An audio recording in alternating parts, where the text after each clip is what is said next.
इन सब का area same होता है। मतलब कहने का ये है, टू पैरेलल लाइंस के बीच में बने ट्रायंगल्स का एरिया सेम होता है अगर वो सेम बेस से बने हो। बेस देखो सेम है इनका, ये सभी का बेस सेम है, तो इनका एरिया आपस में बराबर होता है।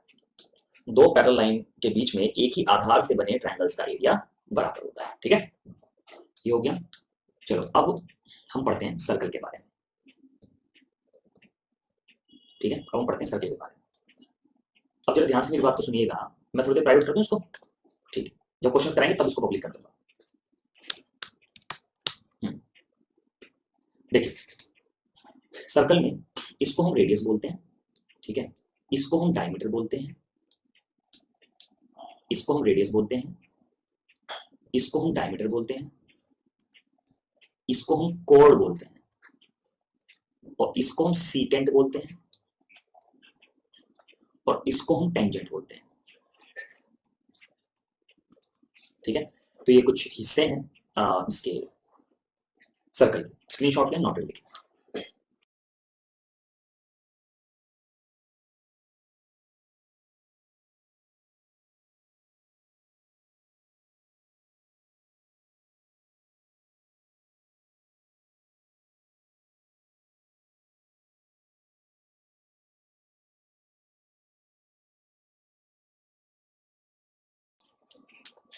ठीक है, अब जरा ध्यान से देखेंगे सब लोग।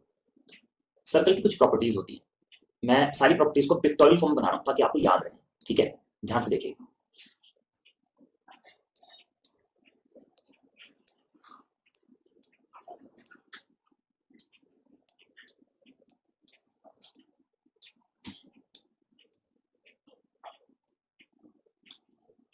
हाँ, हिंदी में बता तो रहा हूँ। अच्छा अच्छा अच्छा, सॉरी सॉरी सॉरी, मेरे से मिस्टेक हो गई, कोई बात नहीं, मैं हिंदी में बता देता हूँ। वैसे मैं हमेशा बताता हूँ, इस बार मेरे मुंह से निकल गई इंग्लिश में। स्पर्श रेखा,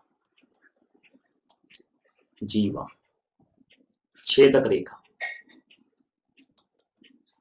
व्यास, त्रिज्या, व्रत।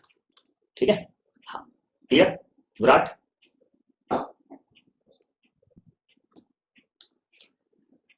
सुनिए क्या क्या इसकी प्रॉपर्टीज हैं। सबसे पहली property, radius is always perpendicular to the tangent.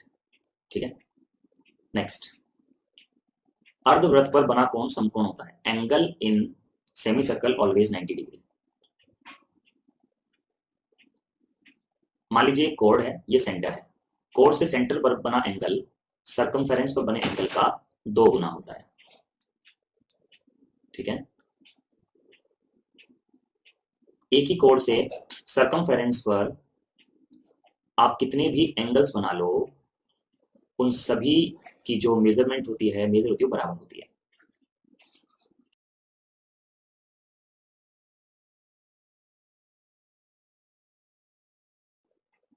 Okay, ठीक है। अच्छा, सेम लेंथ की कोण, जैसे A B C D, same length की कोण सेंटर पर बराबर एंगल बनाती है, सेंटर पर बराबर एंगल बनाती है। ठीक है, और सेम लेंथ की कोण सेंटर से बराबर दूरी पर होती हैं, जैसे ये ए बी और ये सी डी।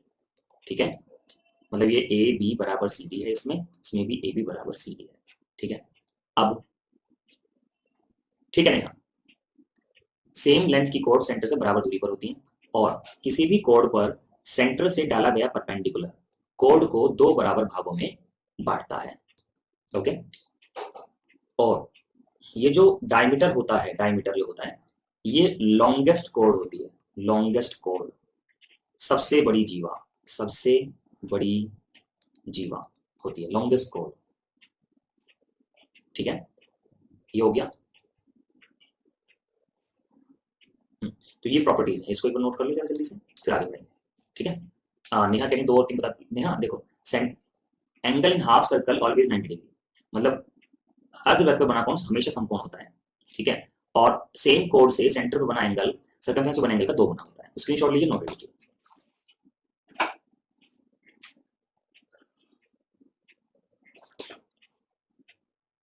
दोस्तों एक बात ध्यान रखना, आपको चीजें जल्दी इस तरह से याद होंगी पिक्टोरियल फॉर्म में, ये बात ध्यान रखना। ठीक है, हाँ, चलो ये तो मैंने बता ही दिया।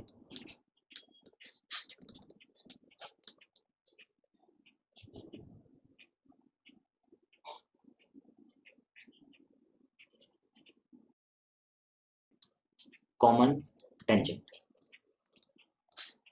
हिंदी में कहते हैं इसे सीधी उभयनिष्ठ स्पर्श रेखा।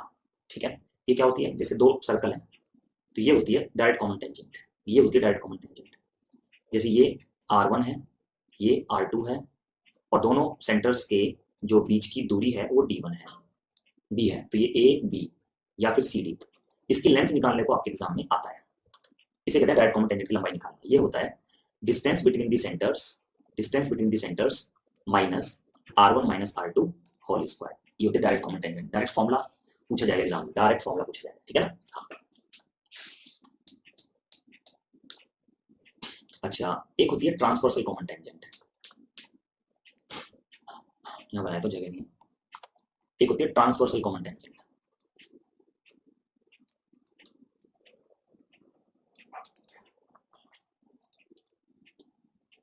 इसे कहते हैं तिर्यक उभयनिष्ठ स्पर्श रेखा। ये होती है ये। ओके ओके सुरेंद्र, अगर सुरेंद्र स्क्रीनशॉट नहीं ले पा रहे ना तो आप रिकॉर्डिंग में भी ले सकते हैं, थोड़ा टेक्नोलॉजी का फायदा उठाना है, ठीक है। बाकी मैं टाइम दे दूंगा आपको। इसे कहते हैं ट्रांसवर्सल कॉमन टेंजेंट, ठीक है। जैसे ये ए और बी, मान लीजिए ये R1 है और ये R2 है, और दोनों के बीच में जो डिस्टेंस है, सेंटर के बीच में डिस्टेंस जो है वो D है। तो AB की लंबाई हम कैसे निकाल सकते हैं, ठीक है, अभी दिखाते थे मुझे। ये होता है distance between the centre minus R1 plus R2 whole square. तो वो जल्दी से इसको नोट करें प्लीज, फिर मैं दूसरा भी दिखाता हूँ। ट्रांसवर्सल कॉमन टेंजेंट निकालनी हो तो ये फॉर्मूला होता है, डायरेक्ट इस पर बेस डायरेक्ट क्वेश्चन आएगा दोस्तों। ट्रांसवर्सल कॉमन टेंजेंट निकालनी तो ये फॉर्मूला होता है, ठीक है। और अगर डायरेक्ट कॉमन टेंजेंट निकालनी है तो दूसरा फॉर्मूला होता है, बताता हूँ, ठीक है। ये बस का नोट करो।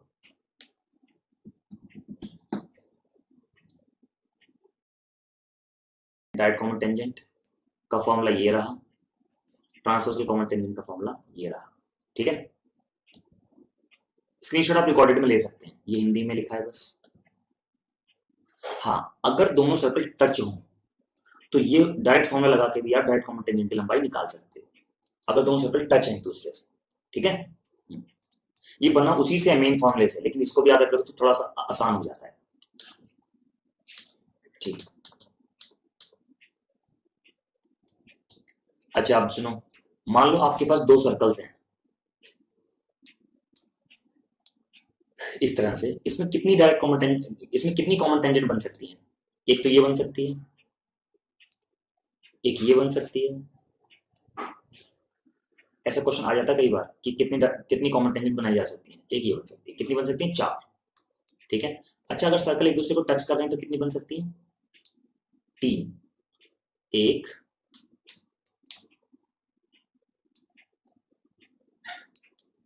2, 3, ठीक है।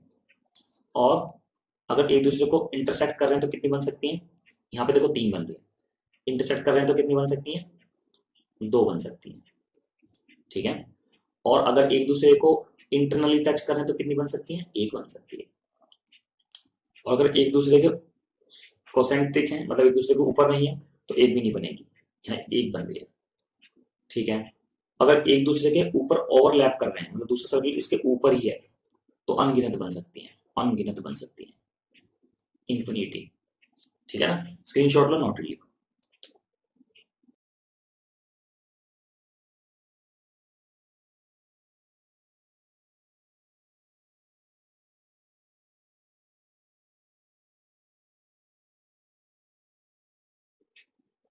नहीं गिन सकते तो ये लास्ट वाले को नहीं गिन सकते, ठीक है, ये इनफाइनाइट है ना इसलिए।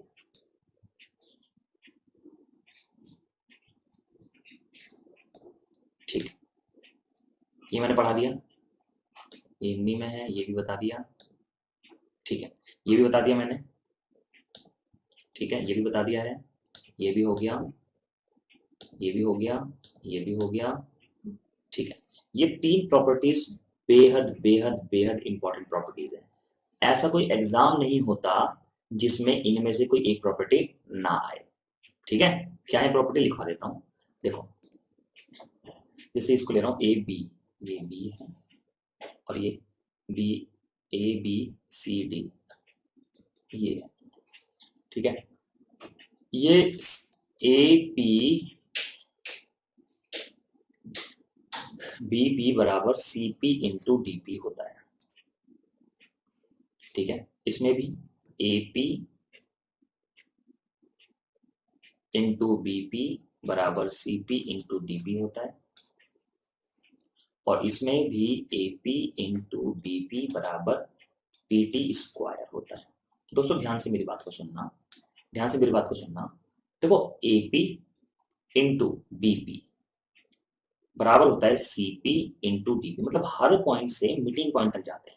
इसमें भी ऐसे ही किया है, A P into B P बराबर C P into D P, इसमें भी ऐसे ही किया है, A P into B P बराबर T P into T P, तो वो टी पी स्क्वायर हो गया, है ना। ये तीन प्रॉपर्टीज दोस्तों ऐसी हैं, इस पे बेस्ड क्वेश्चन डायरेक्ट हर एग्जाम में पूछा जाता है, मैं बता रहा हूँ आप लोगों को, ठीक है। हाँ, इस पर बेस्ड क्वेश्चन तो कोई ना कोई एक चीज मिसिंग होती है, वो निकालने को पूछी जाती है। स्क्रीनशॉट लो, नोट लिखो।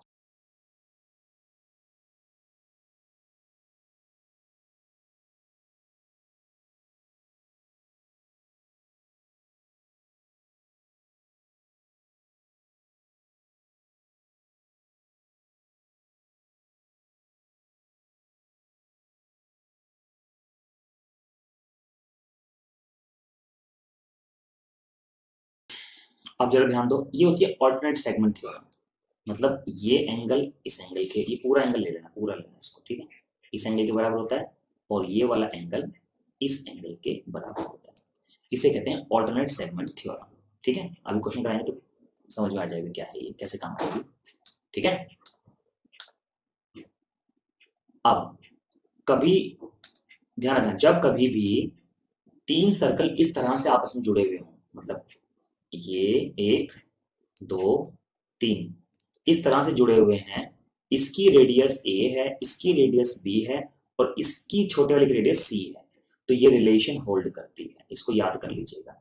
इस पर बेस्ड डायरेक्ट क्वेश्चन आता है, कोई भी दो सर्कल की रेडियस आपको दी होगी, तीसरे की पूछी होगी, इसकी रेडियस ए है, इसकी रेडियस बी है, इसकी रेडियस सी है, ठीक है। तो कोई भी ये रिलेशन होल्ड करती है, कोई भी दो सर्कल की रेडियस आपको दी होगी, तीसरे की पूछी होगी। हालांकि ये मेंस में आएगा काम ज्यादा, प्री में नहीं आएगा, लेकिन मैंने बस लिखवा दिया है, ठीक है, आपके सहूलियत के लिए, कि मतलब कोई भी चीज कम ना रहे आपके पास, ज्यादा बेशक आ जाए, कम ना हो, है ना। स्क्रीनशॉट ले लीजिएगा, रिकॉर्डेड में कोई प्रॉब्लम नहीं है। अगर ये सिचुएशन हो तो इसकी रेडियस R1 है, इसकी रेडियस R2 है, इसकी रेडियस R3 है, तो ये रिलेशन होल्ड करती है। ये भी एसएससी मेंस के लिए इंपॉर्टेंट है, प्री के लिए इतना इंपॉर्टेंट नहीं है, ठीक है ना, मेंस के लिए इंपॉर्टेंट है ये। चलिए बात करते हैं क्वाड्रिलेटरल्स की। क्वाड्रिलेटरल्स में क्वाड्रिलेटर क्या होते हैं, चार भुजाओं से घिरी हुई आकृति को क्वाड्रिलेटरल कहते हैं, ठीक है। चार भुजाओं से घिरी हुई आकृति को क्वाड्रिलेटरल कहते हैं। नहीं समझौता, ठीक है वो,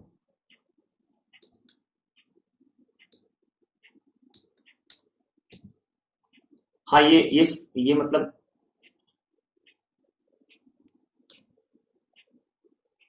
ये 2 मल्टीप्लाई में है, यहाँ पर ये थोड़ा मिस्टेक है, इसको आप छोड़ो। ये है 2R1 R2, ये मिसप्रिंट है, 2R1 R2 R3, ये होगा, ठीक है ना। हाँ,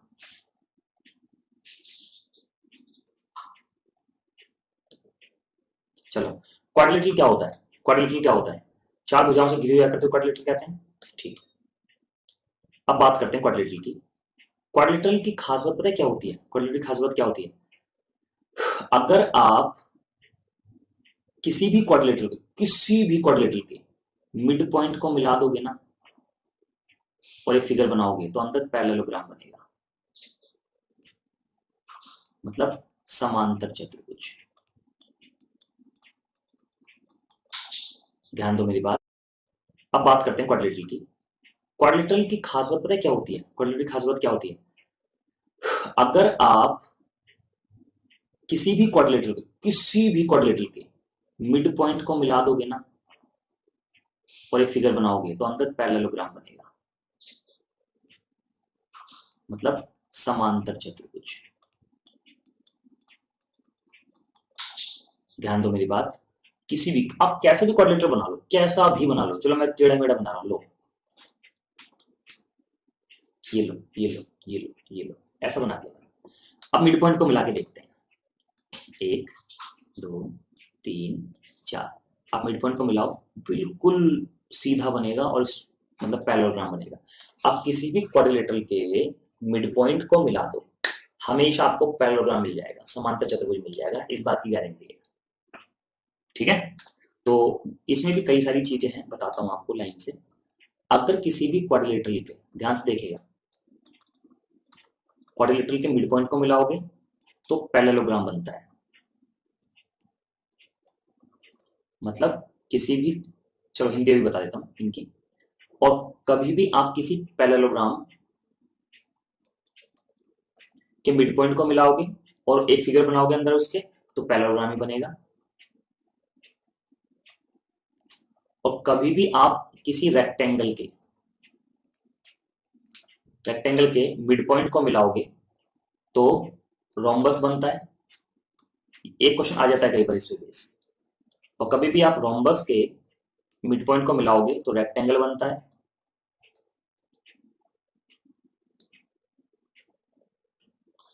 ठीक है, और कभी भी आप स्क्वायर के मिड पॉइंट को मिलाओगे तो आपको स्क्वायर ही मिलेगा। मतलब ये होता है चतुर्भुज,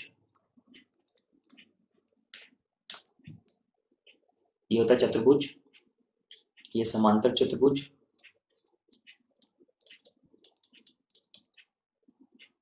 ये समांतर चतुर्भुज, ये आयत, ये समचतुर्भुज,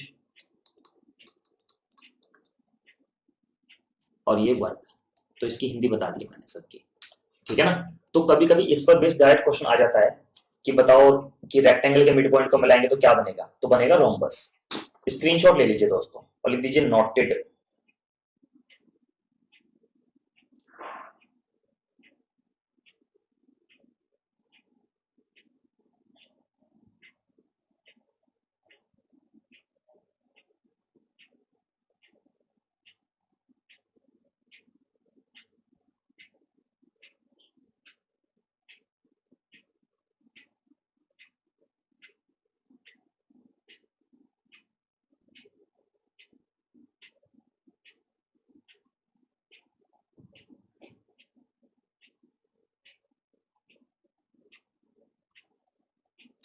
ठीक है,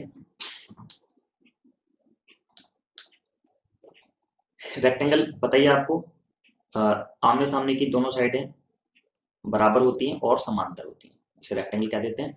और ये डायगोनल एक दूसरे को बाइसेक्ट करते हैं। ठीक है, ये एक प्रॉपर्टी होती है किसी भी रेक्टेंगल में, आप इस फिगर को ध्यान मत दो, कंफ्यूज जाओगे। किसी भी रेक्टेंगल में अगर कहीं पे भी कोई पॉइंट है, मान लो ये पॉइंट मैंने ले लिया O, तो ये प्रॉपर्टी होल्ड करती है। AO OC DO OB, ये प्रॉपर्टी होल्ड करती है। OA square plus OC square बराबर OB square plus OD square. मतलब कहने का ये है कि इसका स्क्वायर प्लस इसका स्क्वायर बराबर होता है इसके स्क्वायर और इसके स्क्वायर के। ठीक है ना, हाँ ओके ठीक, ये मैंने बता दिया, रेक्टेंगल में मिड पॉइंट को मिलाओगे तो रोम्बस बनेगा। अच्छा खास बात क्या है, ये पॉइंट चाहे अंदर हो चाहे बाहर हो, ये प्रॉपर्टी होल्ड करेगी, लिखा ना इनसाइड और आउटसाइड। ठीक है, स्टेटमेंट ध्यान से बाद में डिटेल में पढ़ लेना, मैंने बता दिया। किसी रेक्टेंगल के अंदर कोई पॉइंट लाई करेगा तो इसका स्क्वायर प्लस इसका स्क्वायर बराबर होगा इसके स्क्वायर प्लस इसके स्क्वायर। ठीक है, अच्छा पैरेललोग्राम क्या होता है, जब आमने सामने की भुजाएं समांतर होती हैं और बराबर होती हैं। ठीक है ना, लेकिन वर्टेक्स एंगल जरूरी नहीं है कि 90 डिग्री हो, और जो डायगोनल्स होते हैं एक दूसरे को बाइसेक्ट करते हैं, लेकिन 90 डिग्री पर नहीं करते। ये डायगोनल और साइड के बीच में रिलेशन होता है, ये मेंसुरेशन में पढ़ाऊंगा, इसको छोड़ दो अभी, आप मेंसुरेशन पढ़ाऊंगा इसको। ठीक है, दोबारा से इसमें लिखा है कि किसी भी पैरेललोग्राम के मिड पॉइंट को मिलाओगे तो पैरेललोग्राम ही बनेगा, वही मैंने बता दिया है। वर्ग की बात करते हैं, स्क्वायर की। स्क्वायर सारी साइड बराबर होती है और एक दूसरे को बाइसेक्ट करते हैं डायगोनल्स, और एक दूसरे को 90 डिग्री पर बाइसेक्ट करते हैं, ठीक है। और इसकी खास बात होती है कि ये वर्टेक्स एंगल को आधा आधा काटता है। सेम प्रॉपर्टी है रेक्टेंगल वाली कि अगर कोई पॉइंट ओ अंदर है तो ये प्रॉपर्टी होल्ड करेगी, चाहे अंदर हो चाहे बाहर हो, ये प्रॉपर्टी होल्ड करेगी, ठीक है।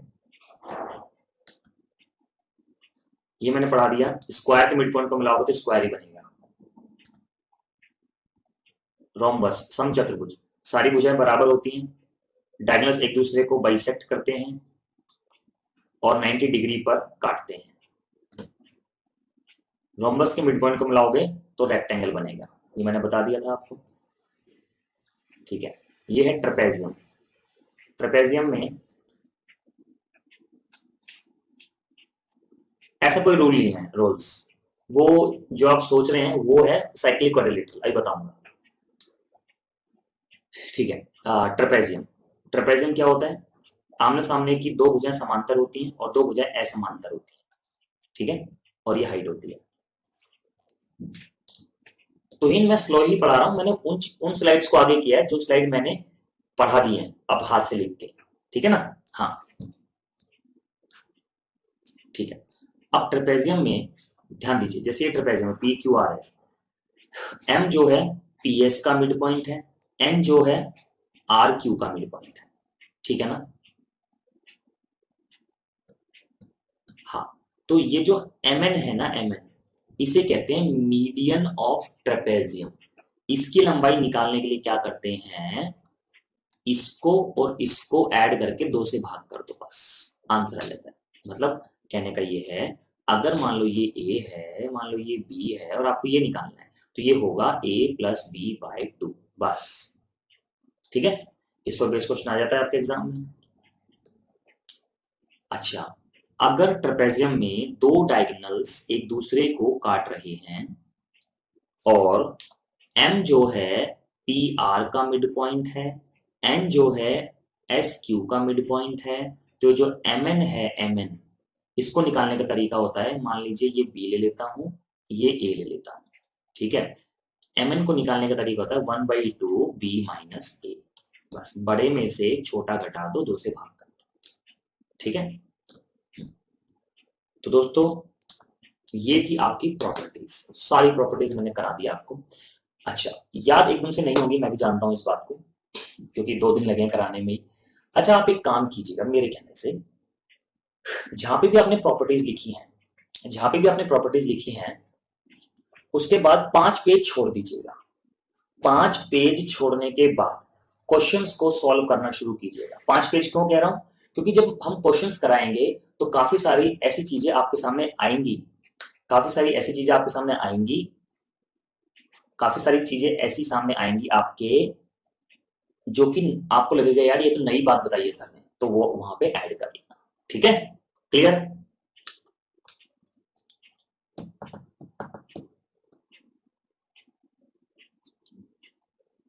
हाँ, रोज एडजेसेंट 180 डिग्री होता है, ठीक है। तो 5 पेज छोड़ के ही क्वेश्चंस को करना शुरू करना। अच्छा, आपकी आ, बड़ी शिकायत होती है कई बार कि सर हमें ना पाइथागोरन ट्रिपलेट नहीं मिल पाते हैं। लो जी, आप लोगों के लिए पाइथागोरन ट्रिपलेट ले आया हूं आज। पहले भी शायद मैंने बताए होंगे, मुझे ध्यान नहीं है, लेकिन मैं ले आया हूं। ये ना पाइथागोरन ट्रिपलेट्स हैं, पाइथागोरन ट्रिपलेट्स, ठीक है। ये पाइथागोरन ट्रिपलेट्स है। एक मिनट रुकिए जरा। दोस्तों ये ना पाइथागोरन ट्रिपलेट्स हैं। क्या है पाइथागोरन ट्रिपलेट्स?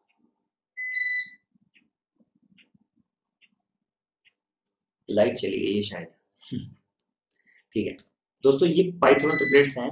किसी भी राइट एंगल के, किसी भी राइट एंगल के ये परपेंडिकुलर, बेस और हाइपोटेन्यूज है। इनको ना याद कर लेना। मैं सारे ले आया हूं जितने भी आज तक एसएससी ने यूज किए हैं और एसएससी ने नहीं भी यूज किए, मैं सारे ले आया हूं आप लोगों के लिए।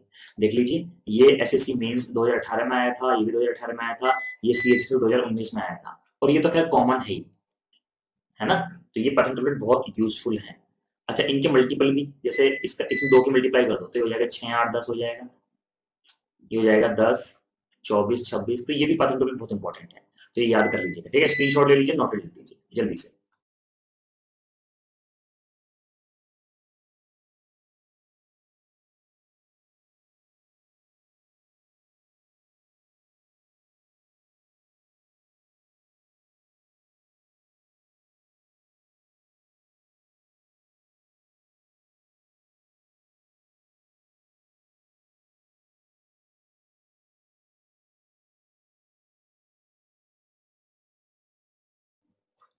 चलिए, थोड़ी सी बीप की आवाज आती रहेगी, है ना। लाइट चली गई है क्योंकि, ओके,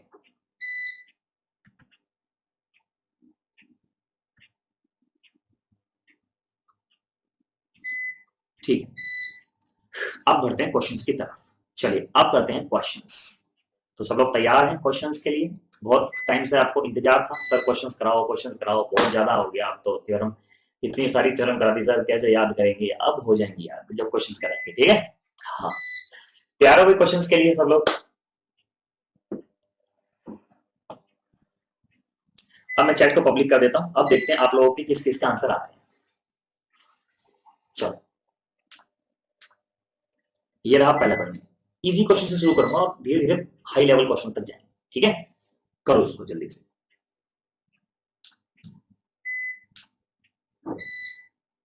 करिए, आंसर बताइए।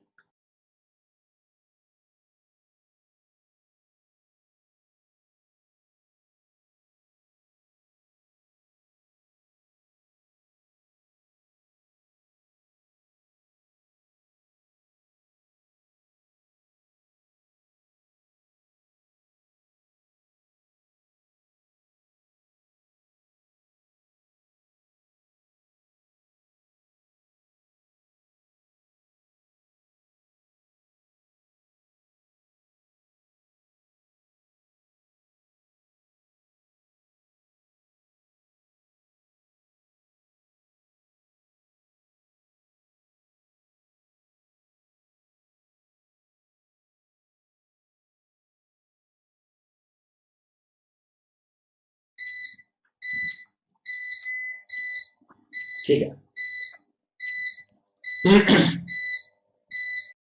के पास डेल है 15 सेंटीमीटर स्क्वायर। ओ हो, लाइट गई भाई। हेलो।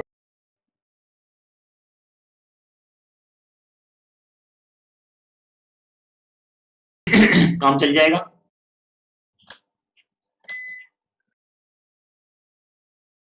इन रेडियस बराबर होता है एरिया अपॉन सेमी पैरामीटर। इन रेडियस 3 है। बस, समझ में आ गई बात सबको? क्लियर है? यस सर लिखें, आगे बढ़ते हैं।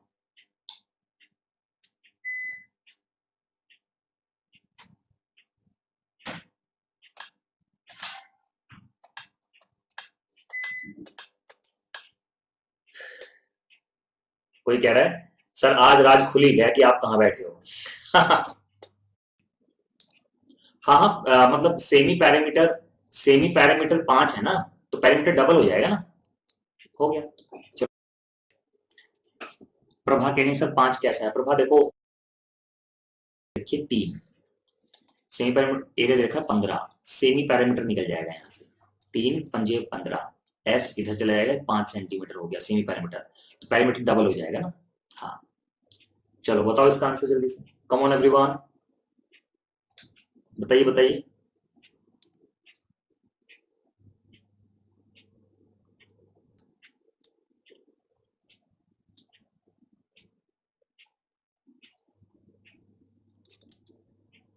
देखो क्या, रेशियो 9, किस किस का?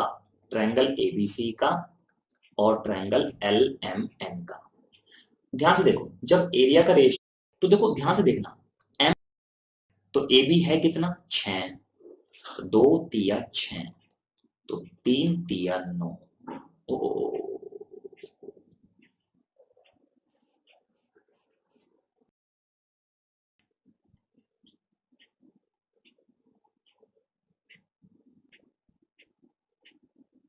अच्छा, क्वेश्चन में गलती दी हुई है भाई, क्वेश्चन में गलत है, क्वेश्चन में गलत है।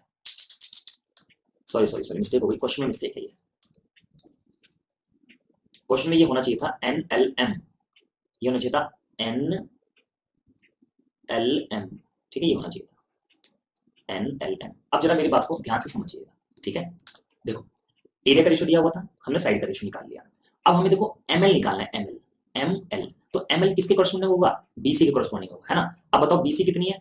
8, 2 की वैल्यू 8, 1 की वैल्यू 4, 2 चौक 8, तो 3 चौक 12 सेंटीमीटर। अब ठीक है, वो क्वेश्चन में मिस्टेक थी, ठीक है ना, इसको सही कर लीजिएगा, ठीक है। क्योंकि यहाँ पे जो ML है वो करस्पॉन्डिंग साइड है BC की, तो उसी के अलाउंग निकलेगी। क्लियर है? तो यस सर लिखें, आगे बढ़ो। Yes roles.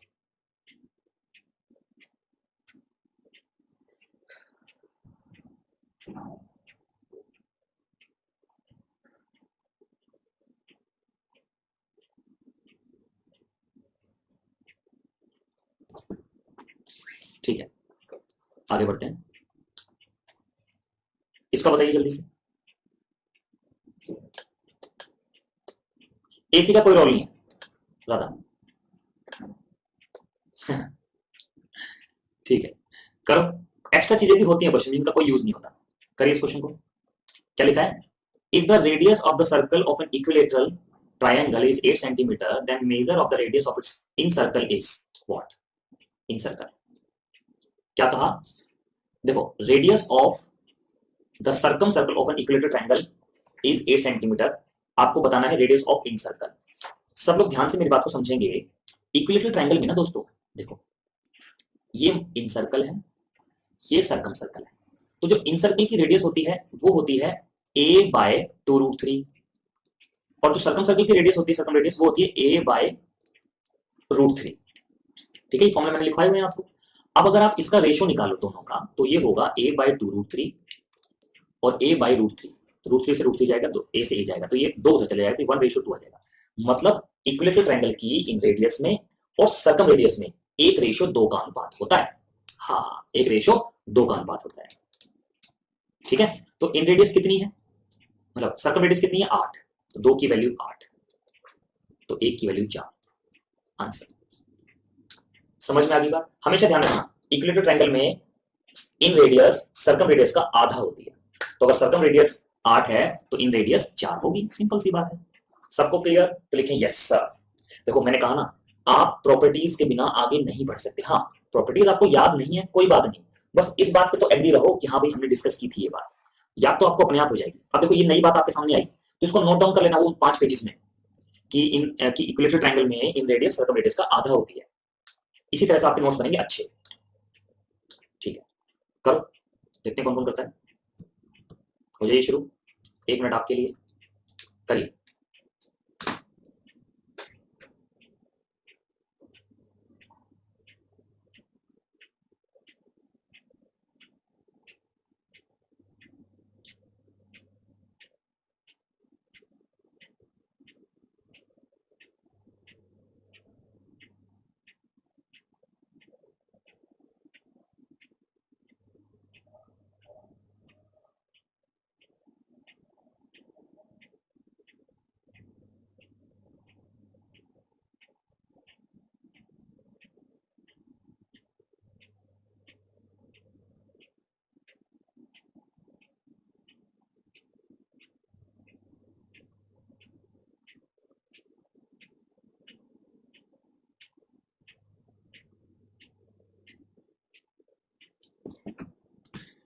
बहुत आसान है।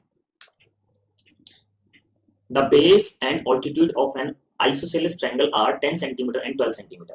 देखो, एक ना आइसोसेलेस ट्रायंगल है, मैंने कहा ना ज्योमेट्री टॉपिक बहुत आसान है प्यारे दोस्तों, बस आपको प्रॉपर्टीज याद होनी चाहिए। ठीक है, देखो, ये जैसे आइसोसेलेस ट्रायंगल है, इसका बेस दिया हुआ है 10 सेंटीमीटर, ठीक, और ऑल्टीट्यूड दिया हुआ है 12 सेंटीमीटर। ये ऑल्टीट्यूड है 12 सेंटीमीटर। अच्छा, आइसोसेलेस ट्रायंगल में आपको याद होगा मैंने बताया था कि ये जो ऑल्टीट्यूड होता है ना, ये इसको बराबर बराबर बांटता है। ये 10 है तो ये 5 होगा, ये 5 है, ये 12 है, तो ये 13 हो जाएगा। आंसर आ गया। इक्वल, ईच इक्वल साइड आ गई 13 सेंटीमीटर। आंसर। तो बहुत आसान है, पाइथन टेबलेट का यूज करके आराम से निकालेंगे। ट्रिग्नोमेट्री सबसे आसान, सॉरी ज्योमेट्री को सबसे आसान चैप्टर मानता हूं मैं। क्यों मानता हूं पता है? क्योंकि कैलकुलेशन ही नहीं है, सिंपल सिंपल प्रॉपर्टीज यूज होनी है और कुछ है ही नहीं। अब बच्चे डरते हैं कई बार इससे। चलो नेक्स्ट क्वेश्चन ये रहा, हो जाओ शुरू फिर इसी बात। 1 मिनट आपके लिए। हाँ दीपिका कर सकते हैं।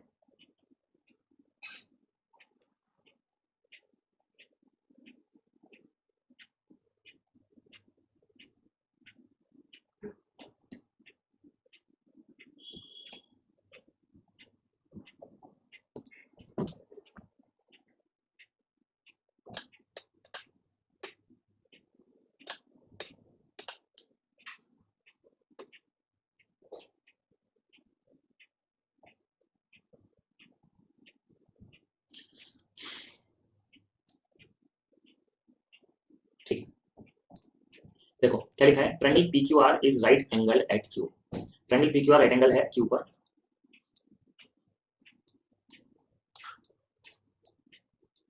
पी क्यू 12 है, पी आर क्यू 30 है, पी आर क्यू 30 है। What is the value of Q R? Q R बताना है कितना है, तो बस इसमें तो ट्रिग्नोमेट्री लगा दो यार। और वो मैजिकल फिगर, चलो आप मैक्सिमम लोग जो है ट्रिग्नोमेट्री ज्योमेट्री से आए, तो मैं डायरेक्ट कर रहा हूँ इसको फिलहाल, मैजिकल फिगर से नहीं कर रहा। आपको पता है परपेंडिकुलर अपॉन बेस, मतलब टेन थीटा क्या होगा? परपेंडिकुलर अपॉन बेस होगा। ठीक है, तो बस टेन थीटा क्या होगा? 1/√3, 1030। तो क्यू आर यहाँ से कितना आ जाएगा? 12√3। आंसर। ठीक है दोस्तों, इजी। तो मैंने टेन थीटा लगा दिया। ट्रिग्नोमेट्री पढ़ाऊंगा ये, अभी जिनकी ट्रिग्नोमेट्री नहीं हो तो दोबारा से ट्रिग्नोमेट्री पढ़ाई जाएगी। आप लोग का सिलेबस शुरू हुआ है ज्योमेट्री टॉपिक से, साइन से नहीं होगा, क्योंकि परपेंडिकुलर और बेस का रोल है ना, साइन में तो फिर हाइपोटेन्यूज होता है। ठीक, नेक्स्ट करिए इसको। 1 मिनट का समय आपके लिए। चलिए तो मैं एक काम करता हूँ। अच्छा, ज्योमेट्री में ज्यादा सवाल पढ़ाने के लिए मैंने एक तरीका खोजा है, अगर आप उस बात से सहमत हो तो बताइएगा। ठीक है, अभी इसको रहने दो, मत करो। एक तरीका खोजा है, मैं आगे के 10 सवाल आपको पहले से दिखा दूंगा आज की क्लास में, कल के। तो क्या होगा, आप उसको पहले सॉल्व करके लाएंगे अपने हिसाब से, फिर क्या होगा, क्लास में हम थोड़ा सा उसको तेजी से कर सकते हैं। क्या आप इस बात से सहमत हैं? बताइए, क्या आप इस बात से सहमत हैं? बताइए।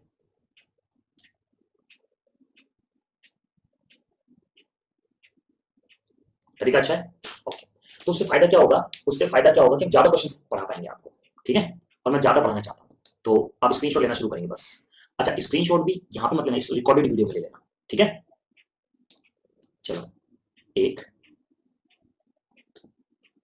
2,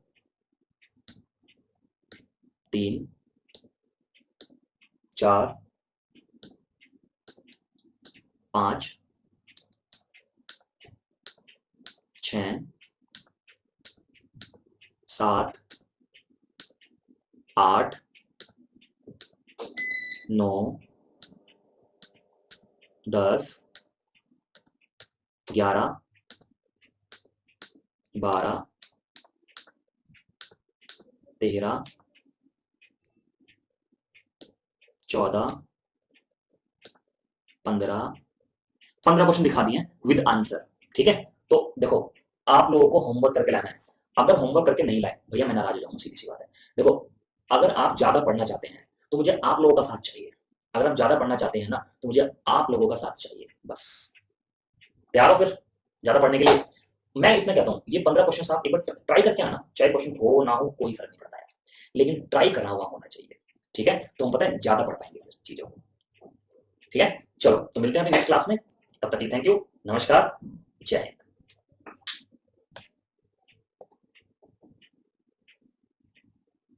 और भी कल आप लोगों ने सेशन के बाद में सेशन को रेट भी किया था, उसके लिए बहुत बहुत धन्यवाद, बहुत बहुत धन्यवाद। अच्छा लगा मुझे, मतलब अच्छा लगा मुझे ये देखकर कि हाँ बच्चे अप्रिशिएट कर रहे हैं क्लास को।